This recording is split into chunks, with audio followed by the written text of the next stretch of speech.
अऊज़ु बिल्लाहि मिनश्शैतानिर्रजीम बिस्मिल्लाहिर्रहमानिर्रहीम।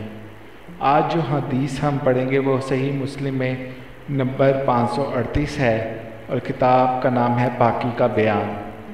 इसके अंदर हम ये पढ़ेंगे कि हदीस में क्या फरमाया गया वज़ू के बारे में।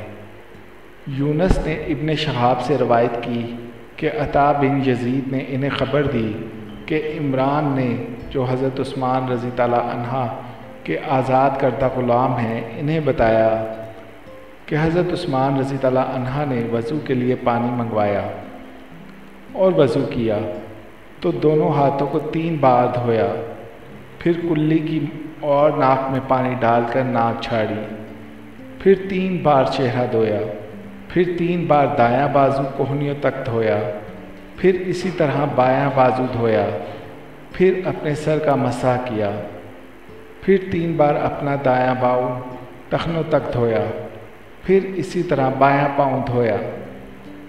फिर कहा, मैंने रसूल अल्लाह सल्लल्लाहु अलैहि वसल्लम को देखा था कि आपने इसी तरह वज़ू किया जिस तरह मैंने अब किया है। फिर रसूल अल्लाह सल्लल्लाहु अलैहि वसल्लम ने फरमाया, जिस शख्स ने मेरे इस वज़ू की तरह वज़ू किया फिर उठकर 2 रकतें अदा की, इन दोनों के दौरान मैं अपने आप से बातें ना की, इसके गुज़श्ता गुनाह माफ़ कर दिए जाएंगे। माशाअल्लाह। इब्न शहाब ने कहा, हमारे उल्मा ताबईन कहा करते थे कि ये कामिल तरीन वज़ू है जो कोई इंसान नमाज के लिए करता है।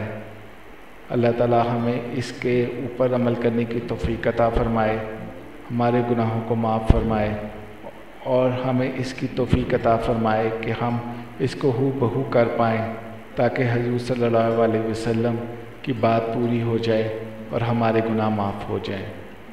अल्लाह ताला हम सब को खैरियत से रखे। आमीन या रब्बुल आलमीन।